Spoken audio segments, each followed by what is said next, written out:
इधर देश भर में पीएफआई के संदिग्ध सदस्यों की तलाश की जा रही है। वहीं यूपी में ईडी, एनआईए और एसटीएफ की ताबड़तोड़ छापेमारी चल रही है।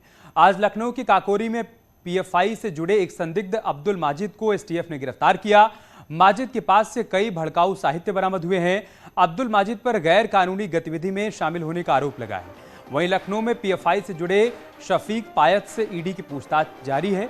शफीक के पास से कई टेरर फंडिंग के सबूत मिले हैं। ईडी ने इसके बैंक अकाउंट्स डिटेल से गल्फ कंट्री से रकम मंगाने के सबूत भी हासिल किए।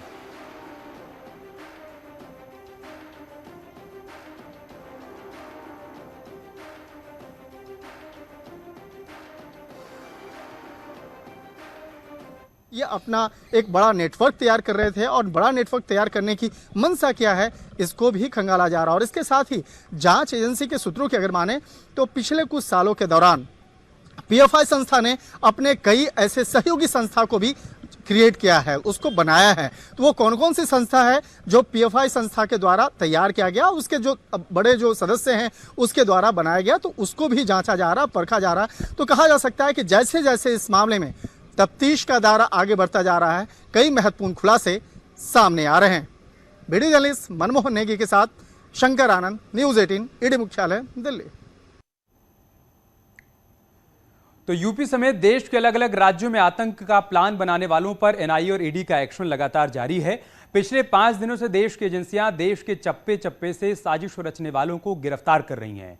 अब तक कुल संदिग्ध गिरफ्तार किए जा चुके हैं। वहीं यूपी में एनआईए और एटीएस की संयुक्त कार्रवाई अभी चल रही है और 11 संदिग्ध इस दौरान गिरफ्तार किए गए हैं।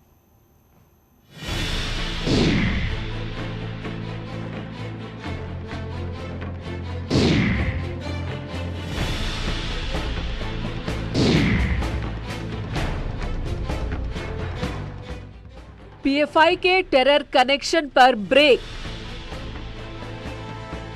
एनआईए और एटीएस की ताबड़तोड़ रेड। देश के 106 ठिकानों पर छापेमारी। यूपी में एनआईए और एटीएस ने किया डिकोड। यूपी में अब तक 11 संदिग्ध गिरफ्तार। पीएफआई सदस्यों से भड़काऊ सामान बरामद। देश में तेजी से पांव पसार रहे पीएफआई के नेटवर्क पर केंद्रीय एजेंसी एनआईए, ईडी, राज्यों की पुलिस और आतंकवाद विरोधी एजेंसीज ने कड़ा प्रहार किया है। यूपी में एनआईए ने 1 आरोपी, एसटीएफ, एटीएस और राज्य पुलिस ने 10 आरोपियों को पीएफआई से कनेक्शन में गिरफ्तार किया है। यूपी में आतंक के प्लान को डिकोड करने के लिए अलग अलग एजेंसियों ने अब तक पीएफआई के 11 सदस्यों को गिरफ्तार किया, जिसमें 5 लोगों को एनआईए ने अलग अलग जिलों से गिरफ्तार किया। एनआईए ने लखनऊ से वसीम अहमद को गिरफ्तार किया है, जो पीएफआई का प्रदेश अध्यक्ष बताया जा रहा है, जबकि 6 लोगों की एटीएस ने गिरफ्तारी की है, जिसमें शामली से मोहम्मद शादाब अजीज, गाजियाबाद से मौलाना साजिद, मुजफ्फरनगर से मुफ्ती शहजाद और मोहम्मद इस्लाम कासमी, वाराणसी से रिजवान अहमद और मोहम्मद शाहिद को गैर कानूनी गतिविधियों में देश विरोधी साजिश रचने के आरोप में गिरफ्तार किया गया। सूत्रों के हवाले से खबर है कि ये सभी आरोपी धर्म के आधार पर मुस्लिम युवाओं को भड़काने का काम करते थे। सूत्रों की माने तो मुस्लिम इलाकों में मदद के नाम पर पीएफआई अपना नेटवर्क फैलाना शुरू करती है।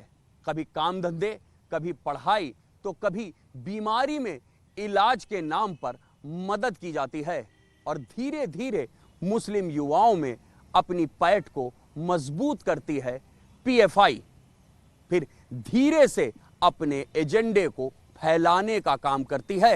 एनआईए और एटीएस के अलावा एसटीएफ की भी टीम आतंकियों की धरपकड़ में जुटी है। लखनऊ से मोहम्मद बेग को गिरफ्तार किया गया।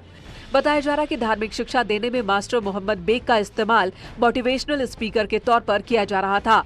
इतना ही नहीं, पीएफआई के प्लेटफॉर्म से मोहम्मद बेग वीडियो कॉन्फ्रेंसिंग के जरिए विदेशों में बसे मुस्लिम युवाओं को जोड़ता था और भारत में फंडिंग के लिए प्रेरित करता था। मोहम्मद बेग के पास से कई आपत्तिजनक वीडियो भी बरामद हुए।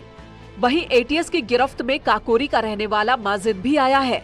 माजिद पर पीएफआई के नेटवर्क को बढ़ावा देने का आरोप है। चीज से ज्यादा मुस्लिम देशों में भारत में हो रहे मुस्लिमों पर अत्याचार की झूठी कहानियां सुनाकर पीएफआई अपने सहयोगी संगठनों के जरिए रकम वसूलता है और रिहैब इंडिया फाउंडेशन जैसे संस्थाओं के जरिए ये रकम भारत पहुंचती है। इसके अलावा यूपी पुलिस भी पीएफआई सदस्यों को पकड़ने के लिए सक्रिय है।